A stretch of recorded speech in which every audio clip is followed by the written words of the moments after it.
Di hadapan kemegahan Tuhan, kita mau bawa hati kita mau bawa hidup kita bersyukur untuk kebaikan Tuhan. Sebab kita punya Tuhan yang baik, teramat baik dalam hidup kita. Amin.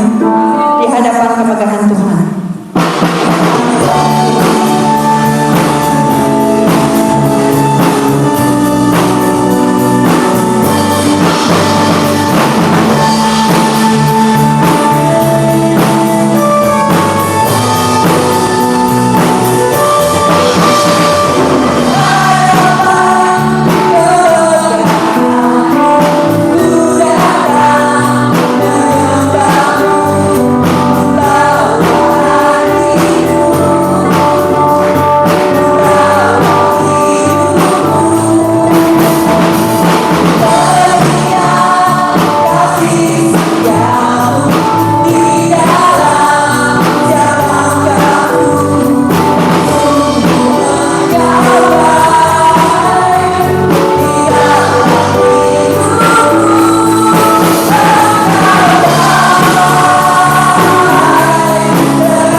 kebaikan Tuhan tidak pernah berkesudahan dalam hidup kita. Mari saya jemput kita semua untuk bangkit berdiri. Kita mau bersorak untuk Tuhan, melompat untuk kemuliaan nama Tuhan. Amin. Haleluya, memuji Tuhan.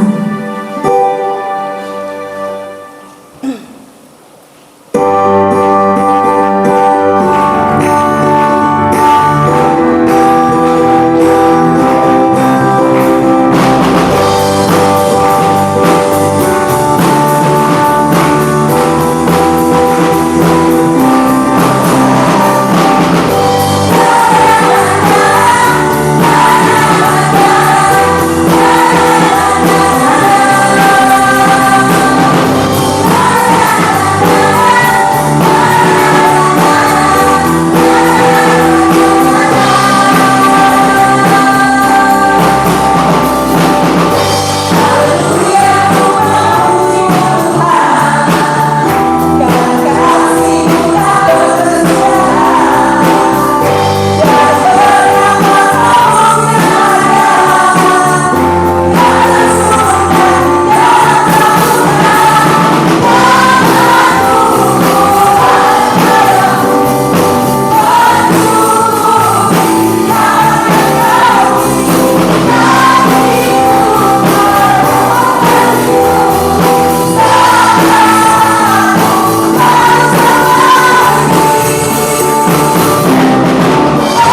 membebaskan kita dari segala belenggu dosa.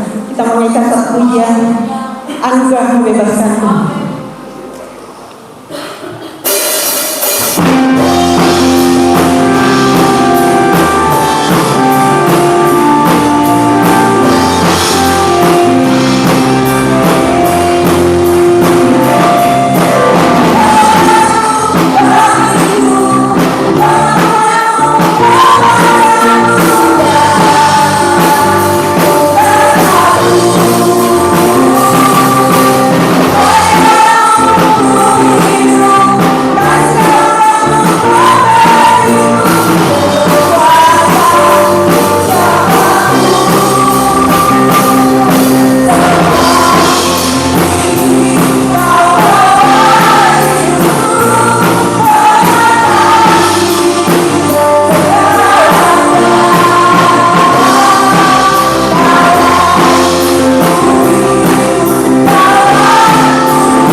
Kebaikan Tuhan yang Kau berikan dalam hidup kami Tuhan.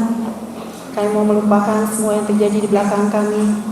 Kami mau mengarahkan hati kami, hidup kami, pikiran kami kepada rancangan-Mu Tuhan. Kami percaya rancangan yang Tuhan siapkan adalah rancangan masa depan yang penuh harapan. Kami menaruh harapan kami pada Engkau Tuhan sebagai satu-satunya pengharapan kami. Engkau yang terbaik dalam hidup kami Tuhan.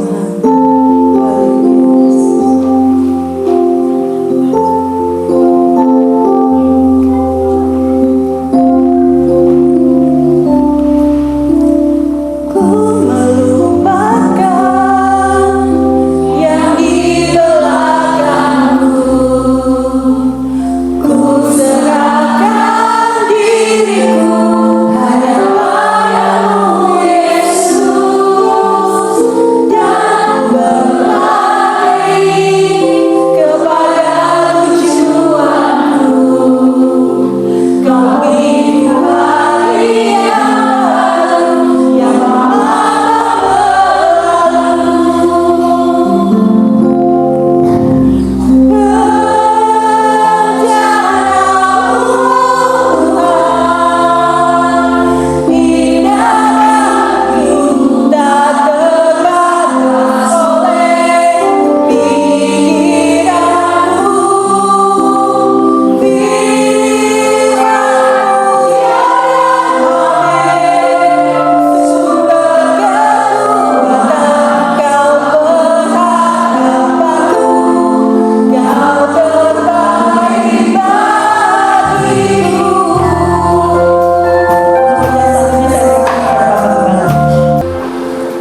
ini Tuhan, setiap kami umat-Mu sudah siap untuk dengar dan terima kebenaran firman Tuhan. Mari Tuhan nyatakan isi hati Tuhan lebih jelas lagi bagi kami, agar perjalanan hidup kami ke depan adalah senantiasa hidup yang seimbang dengan apa yang Tuhan mau untuk kami kerjakan dan kami lakukan. Dan kini tiba saatnya Tuhan, kami sungguh-sungguh akan mau dengar dan terima serta melakukan kebenaran firman Tuhan. Di dalam nama Yesus kami berdoa, haleluya, amin. Puji Tuhan. Shalom. Selamat pagi. Baik-baik semua. Yang baik-baik beri sorak-sorak bagi Tuhan. Haleluya. Yang banyak pergumulan coba lambaikan tangan. Banyak, beri sorak-sorai juga bagi Tuhan. Ya, Bapak Ibu, minggu ketiga kita sudah menjalani hari-hari di tahun yang baru ini, dan hari yang ke-19 saat ini. Kalau sebagaimana kita ada hari ini, semua karena berkat dan kemurahan Tuhan. Sehari-harian sejak kemarin Ruteng diguyur hujan, dan sampai pagi hari ini pun belum kelihatan bentuk matahari itu apakah bulat atau sudah berubah, kita nggak tahu. Tapi kita berharap bahwa apapun yang Tuhan buat atas Ruteng adalah berkat-berkat Tuhan yang tercurah. Dia mau hujan, dia mau panas, dia mau angin, kita tetap mengucap syukur karena yang Tuhan berikan adalah yang terbaik buat kota kita. Amin. Kita beri lambaikan tangan dan sorak-sorak bagi Tuhan. Puji Tuhan. Bapak Ibu jemaat yang diberkati Tuhan, pagi hari ini saya mau berbicara satu tema. Kalau minggu lalu kita berbicara tentang hidup yang seimbang, hari ini saya mau berbicara tentang penyeimbang hidup. Kalau minggu lalu kita bicara seperti apa hidup yang seimbang, hari ini saya mau tekankan penyeimbang hidup.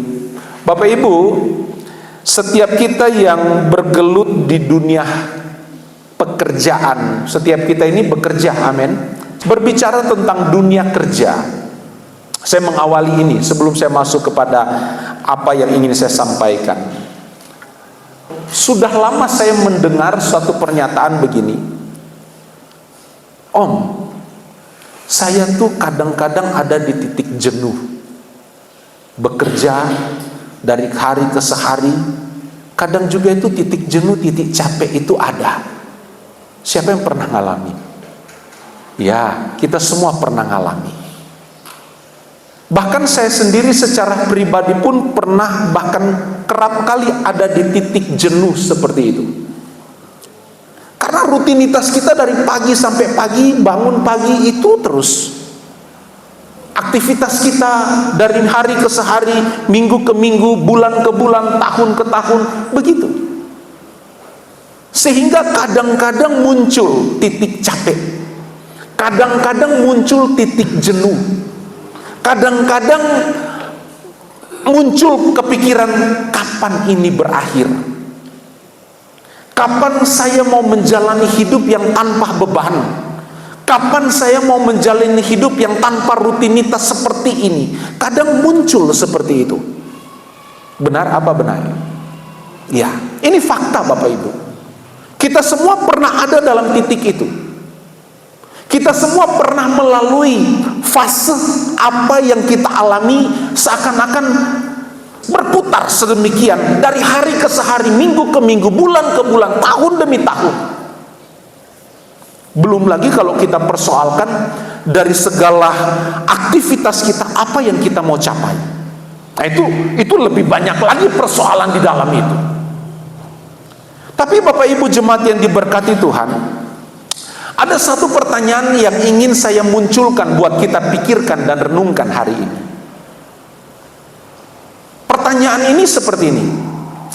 Menurut saudara, kita ini bekerja untuk hidup atau hidup untuk bekerja?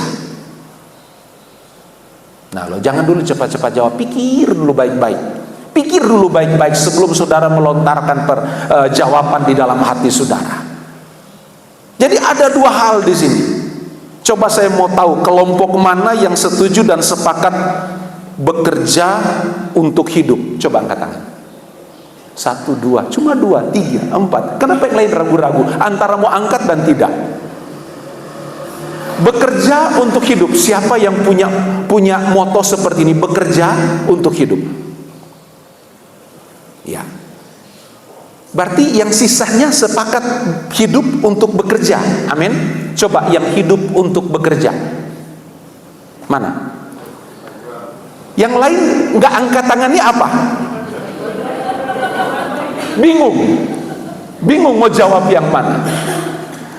Tetapi saya mau sedikit melihat dari apa kata Alkitab. Kalau Alkitab ngomong begini Bapak Ibu, kalau saudara lihat dalam kitab Kejadian pasal 1 ayat 26, firman Tuhan, baiklah kita menjadikan manusia menurut gambar dan rupa Allah. Selem dan Demut, itu teks aslinya. Kita nggak usah masuk ke hal itu. Tapi saya mau bawa satu hal, saudara merenungkan begini. Perhatikan, Allah punya tujuan itu mulia. Allah punya rancangan itu hebat bagi manusia. Yang pertama, hebatnya di mana? Dahsyatnya di mana? Allah menciptakan kita itu serupa dan segambar. Artinya blek sama dengan Tuhan dalam sekarakter dan dalam sifat-sifat kealahan sebelum kejatuhan manusia. Ini hebatnya kita. Kita diciptakan seturut gambar dan rupa Allah.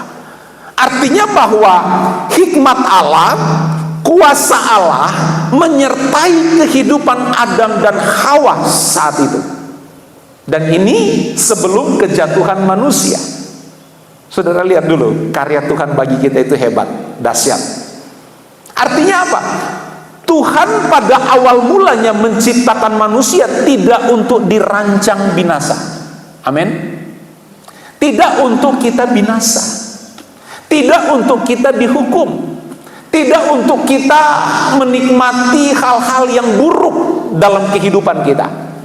Karena sejak mulanya Allah menciptakan kita seturut, segambar, serupa dengan Dia, dan Allah memberikan mandat, perintah, firman-Nya berikut demikian, supaya mereka berkuasa atas dunia dan isinya. Apa yang saya mau ngomong? Saya singgung lagi soal tadi. Kebenaran firman Tuhan mengajarkan kita hidup untuk bekerja. Boleh beri sorak-sorai bagi Tuhan. Prinsip ini jangan kita bolak-balik. Kalau kita mau lihat dan belajar dari perspektif kebenaran firman Tuhan, saya tidak mau campur adukan pandangan-pandangan umum di luar sana. Terserah kalau saudara mau campur adukan, itu urusan saudara. Tapi urusan saya di tempat ini adalah menyampaikan kebenaran bahwa sejak awal kita diberkati Tuhan, kita dijadikan manusia segambar seturut kehendak Tuhan, segambar dan serupa Allah. Kita hidup untuk berkuasa. Itu dulu. Dan tolong jangan disempitkan kata berkuasa di sini. Kita harus jadi pemimpin, jadi presiden, jadi bupati, jadi gubernur. No. Itu terlalu sempit kata berkuasa di situ. Kata berkuasa di situ lebih ditekankan bahwa karena kita diciptakan segambar seturut, serupa, segambar dengan Allah, artinya hikmat dan kuasa Allah ada dalam hidup kita, maka kita diberi mandat untuk membuat bumi ini berjalan sesuai dengan apa yang Tuhan inginkan. Jadi kita diciptakan, kita hidup untuk bekerja, untuk berkuasa atas dunia ini. Dan pada mulanya Allah memberikan perintah ini untuk mengelola bumi, menata bumi ini sesuai dengan keinginan Allah, tanpa manusia itu dibebani susah dan payah. Amin. Ini sebelum kejatuhan manusia di dalam dosa.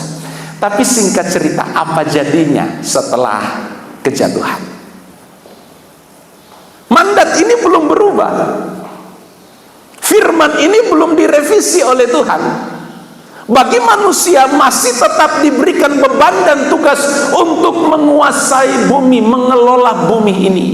Tetapi apa yang terjadi? Setelah kejatuhan manusia berubah. Manusia dikatakan, Tuhan katakan, karena engkau sudah melanggar perintahku, terkutuklah tanah. Oke, yang dikutuk itu tanah, dikutuk itu bumi. Maka dari itu jangan jadikan bumi ini sebagai tempat satu-satunya untuk kita hidup, karena bumi ini sudah terkutuk sejak manusia itu jatuh dalam dosa, dan pada endingnya bumi ini akan dibumi hanguskan oleh Tuhan. Dan itu kebenaran. Saudara perhatikan, saya mau bawa saudara ngerti satu hal. Sejak kejatuhan manusia, bumi tanah terkutuk. Atas Adam, Allah katakan, engkau akan berpeluh untuk mengelola bumi ini akibat dosa. Dan atas Hawa, Allah katakan, engkau akan sakit bersalin karena perbuatanmu. Jadi bagi kita, laki-laki, perempuan, karena dosa, kita sudah dijatuhkan vonis hukuman oleh Tuhan.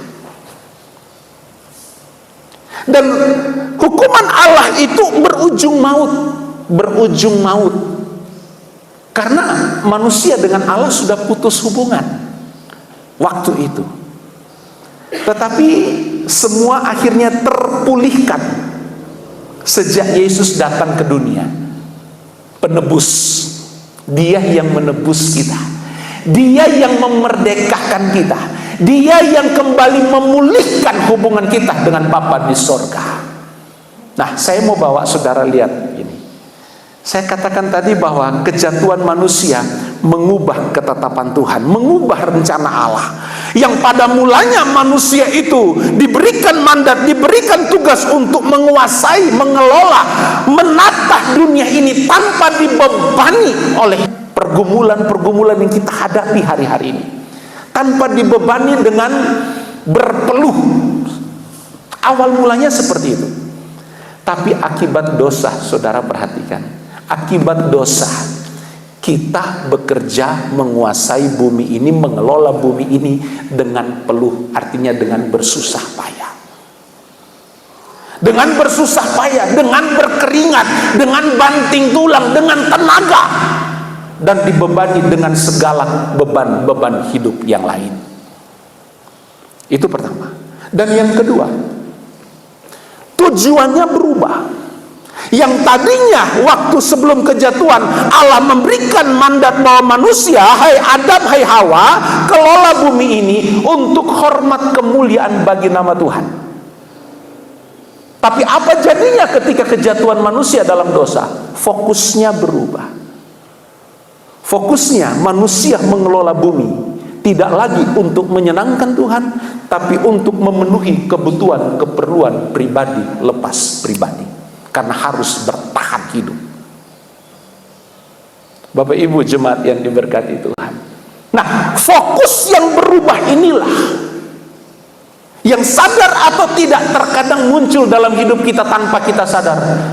Kadang-kadang kita capek, kadang-kadang kita down, kadang-kadang kita pingin hidup ini kalau bisa tanpa ada beban bekerja, kita hidup nyaman.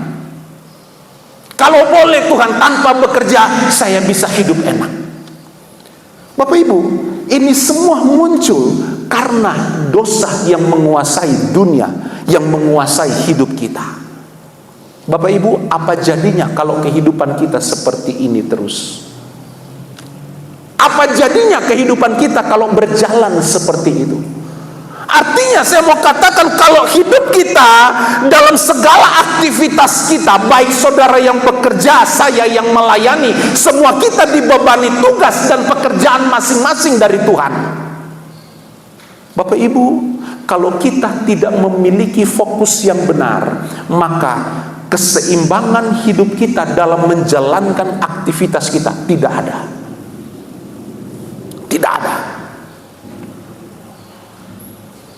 Karena kita berdiri di tengah-tengah, kita menempatkan diri kita di tengah antara ini dunia dengan segala kebutuhannya, Sedangkan ini keperluan dan kebutuhan kita. Kita berdiri di tengah, harus memenuhi segala keperluan kebutuhan dengan dunia yang begitu syarat dengan sistem dan peraturan. Pak Bu, kita susah untuk menyeimbangkan perjalanan hidup kita dengan tuntutan sistem dunia dan tuntutan kebutuhan hidup. Bapak Ibu jemaat yang diberkati Tuhan, kalau kita nggak punya penyeimbang di dalam hidup ini, kita akan terus merasa capek, letih, lesu, dan berbeban berat. Maka dari itu saya mau katakan begini, Injil Matius pasal 11 ayat 28 dan ayat sampai ayat 30, Alkitab katakan begini, marilah kepadaku semua yang letih, lesu, dan berbeban berat, aku akan memberikan kelegaan kepadamu. Pikulah kuk yang kupasang dan belajarlah kepadaku, karena aku lemah lembut dan rendah hati, dan jiwamu akan mendapat ketenangan. Sebab kuk yang kupasang itu enak dan bebanku pun ringan. Bapak Ibu, ayat ini mengajarkan kita bagaimana kita menyeimbangkan hidup kita hari-hari ini. Dan dari ayat ini kita temukan, kita nggak akan mungkin berjalan seimbang tanpa kita menempatkan Yesus sebagai penyeimbang dalam hidup kita. Kalau dengan kekuatan kita untuk kita menyelaraskan kehidupan kita untuk tetap stabil berjalan di dunia ini, tanpa kekuatan Tuhan, tanpa Yesus dalam hidup kita, kita nggak akan mungkin menyeimbangkan hidup kita. Ayat ini mengajarkan kita hari ini. Ayat ini memberikan kita sesuatu yang besar, sesuatu yang luar biasa, bahwa Yesuslah satu-satunya penyeimbang hidup dalam kehidupan kita di dunia ini. Karena Alkitab katakan, marilah kepadaku semua yang letih lesu dan berbeban berat, aku akan memberikan kelegaan kepadamu. Ini undangan, ini Yesus sampaikan. Berapa kali kita baca ayat ini, berapa kali kita baca ayat ini, tapi persoalannya berapa kali kita merenungkan ayat ini. Kadang kita baca ayat ya numpang lewat segitu aja, tanpa kita mau berusaha untuk merenungkan kebenaran firman Tuhan. Seberapa banyak kita hari ini yang menempatkan Yesus sebagai penyeimbang dalam kehidupan kekristenan, dalam kehidupan kita hari demi hari. Tanpa Yesus menjadi penyeimbang dalam kehidupan kita, Pak, Bu, kita akan sulit untuk menyeimbangkan hidup kita dengan sistem dunia semakin semerawut seperti hari-hari ini. Bapak Ibu yang pernah ke Taiwan, ada satu gedung yang terkenal, 101, gedung yang pada tahun 2004 pernah menjadi gedung tertinggi di dunia, tapi sekarang dia urutan ke-8. Ada yang menarik dengan gedung ini. Tingginya itu 500 meter lebih, setengah kilo lebih, saudara bisa bayangkan. Dan di gedung ini ada 2 lift tercepat di dunia, ada di gedung ini. Dan gedung 101 yang ada di Taiwan ini menjadi perhatian banyak sarjana sipil hari-hari ini sampai sekarang.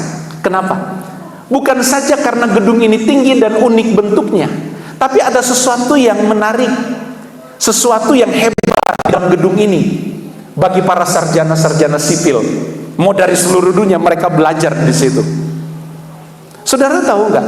Di lantai 80 itu ada sebuah benda pendulum yang beratnya 800 ton.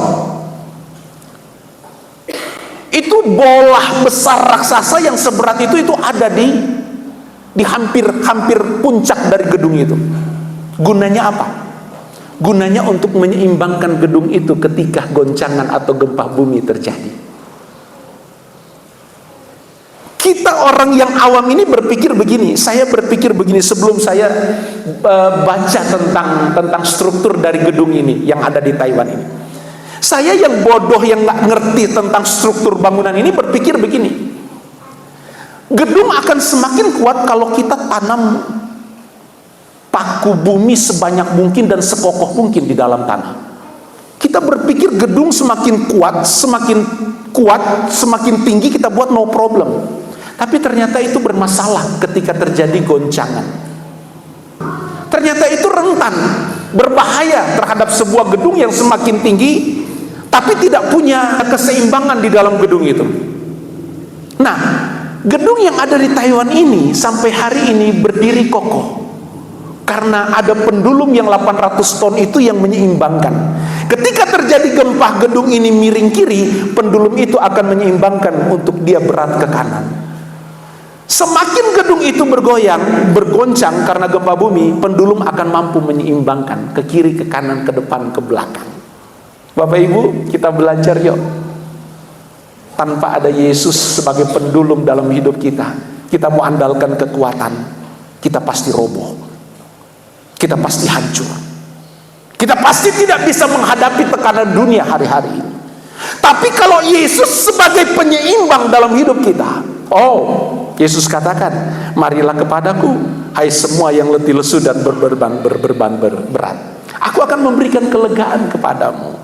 Pikulah kuk yang kupasang dan belajarlah kepadaku, karena aku lemah lembut dan rendah hati, dan jiwamu, perhatikan, jiwamu akan mendapat ketenangan, sebab kuk yang kupasang itu enak dan bebanku pun ringan. Bapak Ibu, Yesus menawarkan dirinya, memberikan dirinya untuk kita kenakan dalam hidup kita sebagai penyeimbang dalam kehidupan kekristenan kita. Kadang kita jadi susah menjalani hidup, merasa beban ini terlalu berat. Kenapa? Karena tidak punya penyeimbang. Keinginan kita adalah memiliki, meraih segala sesuatu yang ditawarkan dunia untuk kita miliki. Terkadang hal itu muncul dalam kehidupan kita.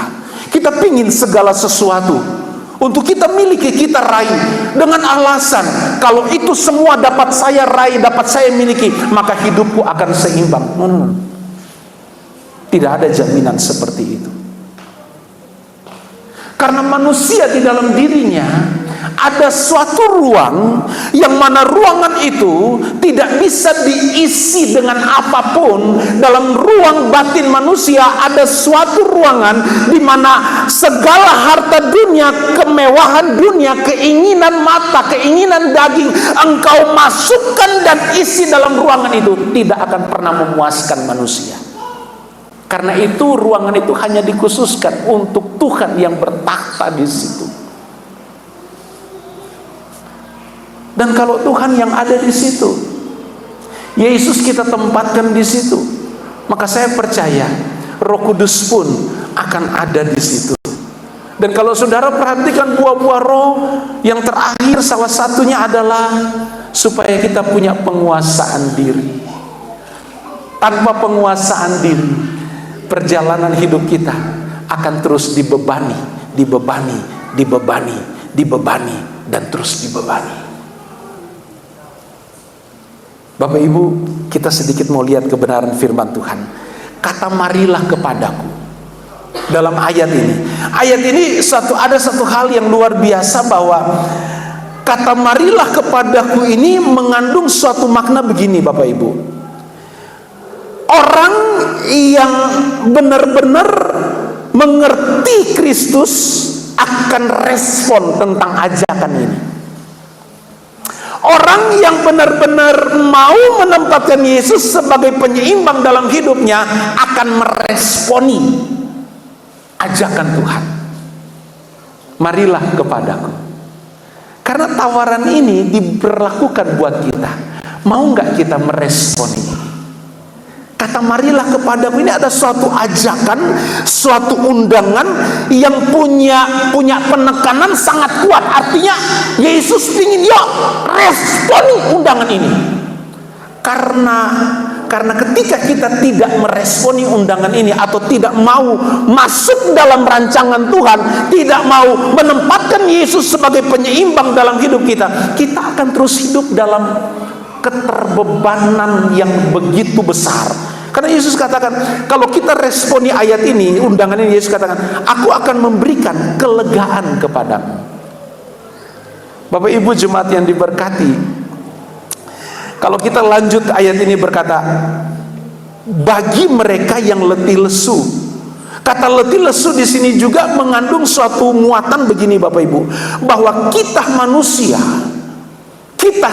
siapapun kita hari ini, mau saudara jemaat, mau saya hamba Tuhan, ayat ini berlaku bagi kita semua. Dimana ketika tanpa Yesus yang menjadi penyeimbang dalam hidup kita, apapun yang kita kerjakan, kadang kita nggak bersemangat. Kadang kita maunya, Tuhan kalau boleh jangan ada lagi beban hidup seperti ini. Kalau boleh hidup ini ya fine-fine aja, enjoy aja. Bapak Ibu, tapi sebaliknya, ketika kita meresponi marilah kepadaku, artinya ada keinginan kuat Tuhan untuk kita ada di dalam Dia, dan Dia ada di dalam hidup kita. Maka sekalipun kita dibebani begitu banyak tuntutan untuk kita bekerja, tapi karena Yesus sebagai penyeimbang dalam hidup kita, tetap ada bentuk ucapan syukur yang keluar. Tetap ada semangat yang baru yang muncul dalam hidup kita. Tetap ada semangat yang indah untuk kita mau bekerja semaksimal mungkin, untuk kita mau menyenangkan hati Tuhan. Bapak Ibu jemaat yang diberkati Tuhan, ada suatu prinsip yang mungkin saudara pernah dengar dulu, dan saya pun pernah mendengar prinsip-prinsip seperti itu. Dulu ada prinsip begini, nomor 1 Tuhan, benar. Nomor 2 keluarga. Nomor 3 pekerjaan. Nomor 4 hobi. Dulu urutan-urutan itu pokoknya apapun segala sesuatu untuk Tuhan. Baik, benar enggak? Benar enggak? Ya. Tapi kalau kita mau cernah lagi, segala sesuatu untuk Tuhan baik. Tapi kalau nomor 2 kemudian keluarga, kita kesampingkan sedikit tentang keluarga. Karena segala sesuatu Tuhan, kelihatannya baik Bapak Ibu. Tapi kalau pincang, karena nomor 2 keluarga, artinya porsi keluarga kita kurangi. Padahal Tuhan gak mau. Tuhan juga rindu keluarga kita itu menjadi perhatian kita, untuk kita curahkan berkat kasih dan kemurahan Tuhan di dalam keluarga kita masing-masing. Jadi menurut saya urutan-urutan ini tidaklah tepat. Yang tepat adalah Tuhan harus di tengah-tengah. Kiri kanan muka belakang atas bawah baru segala aktivitas kita, keluarga kita, pekerjaan kita. Kalau Tuhan di tengah, maka akan jadi penyeimbang. Kita akan seimbang dalam bekerja, kita akan seimbang dalam memperhatikan keluarga, kita akan seimbang dalam segala aktivitas, karena fokus kita adalah menyenangkan hati Tuhan. Aku memberkati keluarga karena ingin Tuhan disenangkan. Aku bekerja dengan sungguh-sungguh karena ingin Tuhan disenangkan. Karena semua berfokus kepada Tuhan. Jadi prinsip ini menurut saya yang lebih tepat untuk kita kenakan dalam hidup kita, yaitu Allah Tuhan di dalam Kristus Yesus harus menjadi sentral. Harus menjadi sentral. Karena kalau Tuhan jadi sentral, ketika kita bekerja, kita ingat, kita bekerja untuk menyenangkan Tuhan. Aku memberkati keluarga, istri dan anak-anak, mertua dan lain sebagainya, karena aku ingat Tuhan. Aku mau melakukan segala sesuatu dalam segala aktivitasku, semua aku mau menyenangkan hati Tuhan. Kalau Tuhan di tengah-tengah kehidupan kita. Bapak Ibu, saya angkat ini untuk kita renungkan. Artinya apa? Kita sisihkan waktu untuk juga kita mau mendengar apa maunya Tuhan dalam hidup kita. Karena Tuhanlah yang akan mampu menyeimbangkan perjalanan hidup kita. Tanpa Tuhan dalam hidup kita, nafsu kita ini liar, pikiran kita ini liar. Kalau tanpa Tuhan penyeimbang dalam hidup kita. Karena Tuhan katakan, marilah kepadaku, aku akan memberikan ketenangan, aku akan memberikan kelegaan, aku lemah lembut, aku akan memberikan jiwamu itu mendapatkan ketenangan. Karena Tuhan tahu kejatuhan manusia di dalam dosa akan selalu mengarahkan manusia itu untuk melakukan segala sesuatu tidak tertuju lagi untuk hormat kemuliaan bagi nama Tuhan, tetapi untuk memuaskan hawa nafsu. Makanya Alkitab ingatkan kita, kadang-kadang ada orang Kristen yang salah berdoa. Kenapa doanya tidak dijawab? Karena doanya salah. yang dia minta adalah untuk kepuasan hawa nafsunya. Dan ini diingatkan oleh Alkitab. Ini diingatkan oleh Alkitab bahwa betapa liar hidup kita, betapa liar nafsu kita, betapa liar pikiran kita kalau tanpa Yesus sebagai penyeimbang dalam hidup kita. Nah, inilah berkat buat kita hari ini. Jadikan Tuhan sebagai penyeimbang dalam hidup kita. Silakan saudara bekerja, silakan saudara beraktivitas sekuat, segiat, sekencang-kencangnya, karena itu pun doa saya. Saudara diberkati dalam segala aktivitas. Tapi ingat, libatkan dan tempatkan Tuhan sebagai penyeimbang dalam hidup kita, agar kita berjalan selaras dengan apa yang Tuhan inginkan. Dan apa yang kita kerjakan ada campur tangan Tuhan di dalamnya. Dan kalaupun yang kita kerjakan tidak sesuai dengan apa yang kita harapkan, tapi karena ada Tuhan sebagai penyeimbang, kita diberikan penguasaan diri. Dalam bekerja kadang-kadang ada aja hal-hal yang aneh muncul tanpa kita tahu-tahu. Ada orang yang membahayakan pekerjaan kita tanpa kita tahu. Tapi karena Tuhan sebagai penyeimbang, Tuhan yang akan melindungi dan memberkati setiap pekerjaan kita. Mana saudara bisa tahu semua hati orang di luar sana? Mana saudara tahu kalau ada orang yang datang ke tokomu pura-pura belanja, tapi dia melakukan hal-hal yang dapat membahayakan kita? Kita nggak tahu semua itu, kok sudah lepas kontrol kita. Tapi kalau Tuhan sebagai penyeimbang dalam hidup kita, Dia mampu memberkati, melindungi, menyertai setiap apa yang kita kerjakan. Dan itu fakta. Dan itu satu hal yang luar biasa. Tanpa Tuhan sebagai penyeimbang dalam hidup kita, kita nggak bisa melihat mujizat Tuhan dalam hidup kita. Dan selalu akan dibebani dengan beban. Karena tidak ada yang memberikan rasa damai dalam hidup kita. Karena tidak ada yang mengarahkan hidup kita untuk selalu melakukan apa yang Tuhan mau kita lakukan. Jadi jemaat yang diberkati Tuhan, hari ini yuk kita renungkan, sudah nggak kita menempatkan Tuhan sebagai penyeimbang dalam hidup kita? Dan kalau hari ini kita komit, oke, saya mau menempatkan Tuhan sebagai penyeimbang dalam hidup kita, maka saya katakan ayat ini akan menjadi berkat dalam kehidupan kita. Sekalipun kita berbeban berat, letih lesu, tapi Tuhan mampu memberikan kelegaan dalam hidup kita.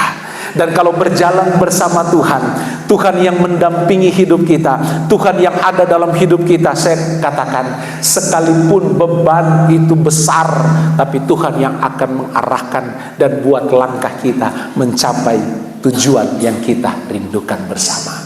Dan jemaat yang diberkati Tuhan, ayo hari ini kita persoalkan, sudah atau tidak kita menempatkan Tuhan sebagai penyeimbang dalam hidup kita, agar hidup kita berjalan di dalam kasih dan kemurahan serta damai dan sejahtera dari Tuhan. Saudara boleh tutup Alkitab saudara.